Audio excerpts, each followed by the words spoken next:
মোগল সম্রাট শাহজাহান পুত্র শাহসুজা নির্মিত তোহাখানা একটি মসজিদ, একটি ইবাদতখানা। এখানে শায়িত আছেন হজরত মোহাম্মদ সাল্লাল্লাহু সাল্লামের কুরাইশ বংশের শাহ নেহমতুল্লাহ। এই সেই শাহ নেহমতুল্লাহর মাজার। আছে জীবন্ত পাথর, শত শত বছর ধরে জীবন্ত এই পাথর। আছে একটি দিঘি, কথিত আছে এই দিঘির পানি পান করলে দুরারোগ্য নিরাময় হয়। প্রাচীন বাংলায় বহু স্থাপনা নির্মাণ করেন শাহসুজা। তার মধ্যে বাংলাদেশে হচ্ছে ধানমন্ডির শাহী ঈদগাহ, পুরান ঢাকার হোসেনি দালান, কুমিল্লার শাহসুজা মসজিদ। এ হচ্ছে বাংলাদেশের উল্লেখযোগ্য স্থাপনা। বন্ধুরা, আমরা চাঁপাইনবাবগঞ্জের সেই তাহাখানা কমপ্লেক্স আপনাদের সামনে তুলে ধরব। প্রথমে আমরা জেনে নিই শাহসুজার সংক্ষিপ্ত পরিচয়।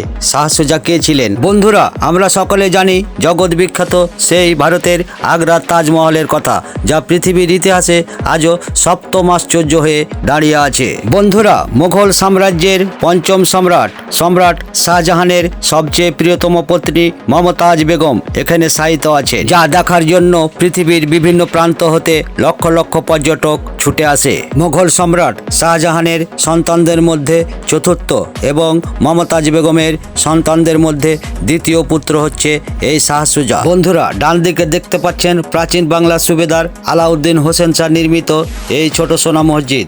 এই ছোট সোনা মসজিদ দীর্ঘ 550 বছর যাবৎ আজও মাথা উঁচু করে দাঁড়িয়ে আছে। এই সোনা মসজিদের উত্তর পশ্চিম কোণে অবস্থিত তোহাখানা মাজার। আমরা এই তোহাখানা মাজার দেখার জন্য যাচ্ছি। বন্ধুরা, আপনারা আমাদের সঙ্গে থাকুন। যেতে যেতে তুলে ধরছি এই প্রাচীন বাংলার গৌড়ের রাজধানীর এই রাস্তাঘাট। এক সময় ছিল গৌড়ের রাজধানী এই সোনা মসজিদ এরিয়া। আমরা তারই দৃশ্য দেখছি আর যাচ্ছি। বন্ধুরা, আমরা কাছাকাছি চলে এসেছি। সামনে হচ্ছে তোহাখানা। আমরা তোহাখানা রাস্তা দিয়ে যাচ্ছি। আমরা মেন রাস্তা থেকে লোকাল রাস্তায় নেমে গেছি। এই রাস্তায় সোজা তোহাখানা পর্যন্ত চলে গেছে। বন্ধুরা, আজ আমরা তুলে ধরব তোহাখানা কমপ্লেক্সের ভিতর বাহিরের পুরো দৃশ্য। আরও তুলে ধরব আরবের কুরাইশ বংশের শাহ নেহমতুল্লাহর অলৌকিক কিছু তথ্য। বন্ধুরা, আমরা আজ আপনাদের সামনে তুলে ধরব যা এতদিন আপনাদের অজানা ছিল। আপনারা আমাদের সঙ্গে থাকুন। আমরা চলে এসেছি সেই তোহাখানার পাশে। বন্ধুরা, বাংলা বিহার উড়িষ্যার সুবেদার শাহসুজা নির্মিত এই সেই তোহাখানা কমপ্লেক্স, যার সামনে বিশাল এক দিঘির পাড়ে অবস্থিত মেন তোহাখানা ভবন, যা ছিল প্রাচীন বাংলায় শীতাতপ নিয়ন্ত্রিত। বর্তমানে আমরা যাকে বলি এয়ার কন্ডিশন ভবন। এই সেই এয়ার কন্ডিশন ভবন ভিতরের দৃশ্য আজ আমরা তোহাখানা কমপ্লেক্সের পুরো চিত্র আপনাদের সামনে তুলে ধরব। আপনারা আমাদের সঙ্গে থাকুন। চলুন যাই দেখি ভিতরের দৃশ্য। ভিতরে ঢুকতেই প্রথমে ডান দিকে দেখতে পাবেন মেন তোহাখানা ভবন। এই সেই তোহাখানা ভবন এবং তোহাখানা কমপ্লেক্স আজ আমরা পুরো দৃশ্য আপনাদের সামনে তুলে ধরব। বন্ধুরা, আমরা তোহাখানা কমপ্লেক্সের ভিতরে তোহাখানা মেন ভবনের সামনে দিয়ে হাঁটছি। বন্ধুরা, এই সেই তোহাখানা ভবন। এখান থেকেই শাহসুজা বাংলা রাজকার্য পরিচালনা করতেন। এসব রাজকার্য পরিচালনার জন্য এরকম আরও কয়েকটি কার্যালয় ছিল, তার মধ্যে এই তোহাখানা একটা। বন্ধুরা, তোহাখানাকে বলা হয় তোহাখানা যে কোনো একটা বললেই হলো। বন্ধুরা, সমস্যা নাই। কেউ বলে তোহাখানা, কেউ বলে তাহাখানা।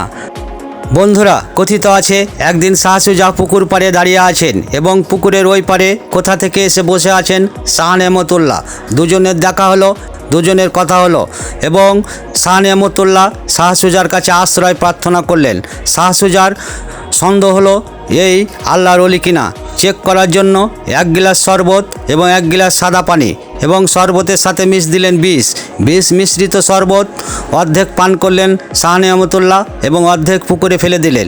অর্ধেক পুকুরে ফেলে দেওয়ার পর পুকুরের যত জীবজন্তু ছিল, মাছ, সব কিছু মরে গেল এবং ভেসে উঠল। ভেসে ওঠার পর শাহসুজা শাহ নেহমতুল্লাহকে জিজ্ঞেস করলেন, সব মাছ তো মরে গেল, এখন কি করব? আপনি জিন্দা করে দেন। শাহ নেহমতুল্লাহ বলল, জিন্দা করার মালিক তো আমি না, জিন্দা করার মালিক হচ্ছেন মহান আল্লাহ তাআলা। তারপরে আল্লাহর কাছে ফরিয়াদ করলেন, দোয়া করলেন। 1 গিলাস পানি অর্ধেক খেলেন, অর্ধেক আবার পুকুরে ফেলে দিলেন এবং পুকুরের মাছগুলো আবার জিন্দা হয়ে গেল, আবার প্রাণ ফিরে পেল। তখন থেকে বন্ধুরা, এই পুকুরের পানি সকলে পান করে রোগ নিরাময়ের জন্য। এখনও প্রচলন আছে এই পুকুরের পানি পান করলে, এই দিঘির পানি পান করলে দুরারোগ্য রোগ নির্মূল হয়। এবং তারপর থেকে শাহ নেমতুল্লাহ এখানে থাকতেন এবং মৃত্যুর পর তাকে এখানে দাফন করা হলো। তোহাখানা কমপ্লেক্সে মোট 3টি স্থাপনা আছে, তার মধ্যে এটি হচ্ছে মেন তোহাখানা ভবন। দেখুন তার পুকুরের সাইড, এদিক হচ্ছে দিঘির সাইড এবং এই সাইড হচ্ছে সামনের দিক। দেখুন এই তোহাখানা ভবনের চারিদিকের দৃশ্য, একটি তোহাখানা ভবন এবং একটি মসজিদ আর একটি শাহ নেমতুল্লাহর জন্য ইবাদতখানা। এই 3টি স্থাপনা মিলে হচ্ছে তোহাখানা কমপ্লেক্স।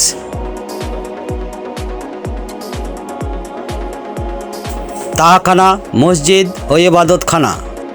বন্ধুরা, তাহাখানার কমপ্লেক্সের ভিতরে যখন ঢুকবেন তখন কিন্তু আপনি হারিয়ে যাবেন বাংলার ইতিহাসের মধ্যে। দেখে যেন মনে হবে আমার সামনে দাঁড়িয়ে আছে পুরো এক ইতিহাস, কিন্তু রাজ্য আছে, রাজা নেই, কার্যালয় আছে, শাসন নেই। বন্ধুরা, সেই দৃশ্য, মনোরম দৃশ্য, আপনি আবির্ভূত হয়ে যাবেন। সামনে দেখছেন এই পুকুর, সেই পুকুর। বন্ধুরা, এই পুকুরের পানি রোগ নিরাময়ের জন্য এখন পর্যন্ত সকলে নিয়ে যাওয়ার জন্য পাত্র নিয়ে আসে, পানি নেওয়ার জন্য পাত্র নিয়ে আসে। এই পুকুরের পাড়ে অবস্থিত এই শীততাপ নিয়ন্ত্রিত তাহাখানা ভবন। দেখুন সামনের দিকে সুন্দর করে হাউস তৈরি করা আছে, পুরো একতলা বিল্ডিং পানির নিচে ডুবে থাকতো। দেখুন তার দৃশ্য এবং চিত্র, বাস্তব চিত্র বন্ধুরা আপনাদের সামনে তুলে ধরছি।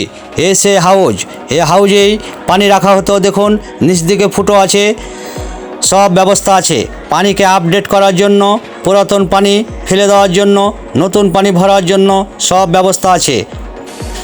দেখে যেন মনে হয় বৃষ্টির পানি, যখন আকাশের বৃষ্টির পানি হতো এই পানিকে সংরক্ষণ করা হতো এখানে। দেখুন, এবং প্রত্যেক বছর তা আপডেট করা হতো।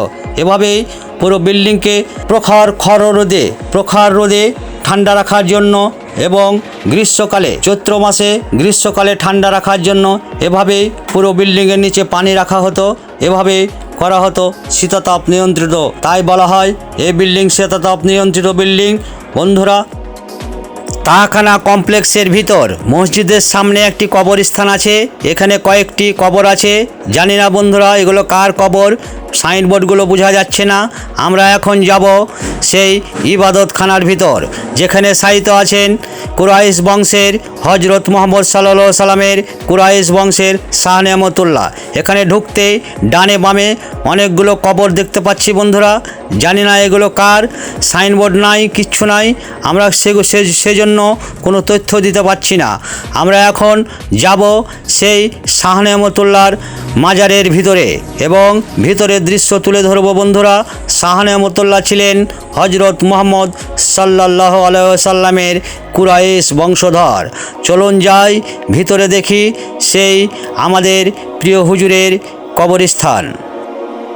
আমরা শাহ নেমতুল্লাহর মাজারের ভিতরে ঢুকছি বন্ধুরা। এখানে শায়িত আছেন হজরত মুহাম্মদ সাল্লাল্লাহু আলাইহি সাল্লামের কুরাইশ বংশধর শাহ নেমতুল্লাহ। সেই শাহ নেমতুল্লাহর কবরস্থান বন্ধুরা, এবং ভিতরের দৃশ্য আপনাদের সামনে তুলে ধরছি।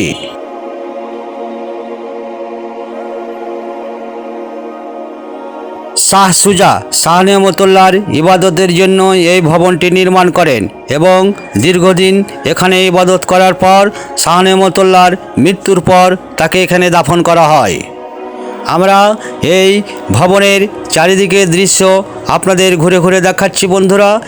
সেই ভবন, দেখুন শাহ নেমতুল্লাহ যেখানে শায়িত আছেন, আমরা এর চারিদিকের দৃশ্য, চারিদিক থেকে আমরা তার দৃশ্য আপনাদের তুলে ধরছি। আপনারা আমাদের সঙ্গে থাকুন, আমরা ডানে বামে ভিতরের দৃশ্যগুলো তুলে ধরছি। দেখুন ইতিহাসের মধ্য দিয়ে আমরা যাচ্ছি, মনে হচ্ছে যেন এখন আমি ইতিহাসের মধ্যখানে দাঁড়িয়ে আছি। সেই শাহ নেমতুল্লাহর কবরস্থান, চারিদিকের দৃশ্য আপনাদের দেখাচ্ছি বন্ধুরা। আমরা দেখতে পাচ্ছি সরকারি কর্মকর্তা কর্মচারীরা এসেছে মাসিক হিসাব নিকাশ করার জন্য। আমরা দেখতে পাচ্ছি অনেক অফিসার এসেছে বন্ধুরা। আমরা দেখাচ্ছি শাহ নেমতুল্লাহর এই ইবাদতখানার চারিদিকের দৃশ্য, চারিদিক থেকে বিভিন্ন অ্যাঙ্গেলে আমরা তুলে ধরার চেষ্টা করছি বন্ধুরা। আমরা বেরিয়ে এলাম বন্ধুরা তাহাখানা কমপ্লেক্সের এই ইবাদতখানা। এখানে ইবাদত করতেন শাহ নেমতুল্লাহ। এখানে শায়িত আছেন শাহ নেমতুল্লাহ। এটাই হচ্ছে শাহ নেমতুল্লাহর মাজার। এই শাহ নেমতুল্লাহর মাজারের চারিদিক বাউন্ডারি দিয়ে ঘেরা। এর ভিতরের চারিদিকের দৃশ্য আপনাদের সামনে তুলে ধরছি বন্ধুরা। চারিদিকে ডানে বামে অসংখ্য কবর রয়েছে বন্ধুরা। জানি না এগুলো কার কবর। এখন আমরা আপনাদেরকে নিয়ে যাব সেই জীবন্ত পাথরের কাছে, যা শত শত বছর ধরে জীবন্ত দাঁড়িয়ে আছে। একটি পাথর বন্ধুরা, সেম তিনটি পাথর আছে, কিন্তু ওই পাথরটি হচ্ছে জীবন্ত, যা অন্য পাথরের থেকে অনেক উঁচু। আমরা দেখুন একটি পুরাতন পাথর এবং জীবন্ত পাথর, দেখুন তার চেয়েতে ওটা উঁচু বন্ধুরা। আমি এখন দাঁড়িয়ে আছি তাহাখানা মাজারের সামনে। এই জিন্দা পাথরের পাশে দাঁড়িয়ে আছি। এ হচ্ছে বন্ধুরা জিন্দা পাথর, যা যুগ যুগ ধরে শত শত বছর ধরে এভাবে দাঁড়িয়ে আছে। কবরস্থানের মধ্যে তিনটি পাথরের খুঁটি স্থাপন করা আছে, তার মধ্যে দুটি মরা, একটি জিন্দা। এটি হচ্ছে জিন্দা পাথর মোড়ক বন্ধুরা, যা মরা পাথরের থেকে অনেক উঁচু। যুগ যুগ ধরে 100 করে উঁচু হয়ে গেছে। কাজেই এ থেকে প্রমাণিত হয় যে এটি জিন্দা পাথর। বন্ধুরা, আমরা ভিডিও শেষ প্রান্তে চলে এসেছি। চাঁপাইনবাবগঞ্জ জেলার এই তহাখানা কমপ্লেক্স, তহাখানা ভবন, তহাখানা মসজিদ এবং শাহ নেমতুল্লাহর মাজার এবং সামনে যে বিশাল দিঘি, সব কিছু আমরা বর্ণনা সহ বন্ধুরা তুলে ধরার চেষ্টা করলাম। আমাদের তথ্যে যদি কোনো ভুল থাকে অনুগ্রহ করে আমাদের কমেন্ট করে জানিয়ে দিবেন। ভালো থাকুন, সুস্থ থাকুন। আসসালামু আলাইকুম ওয়া রাহমাতুল্লাহ। দেখা হবে পরবর্তী ভিডিওতে।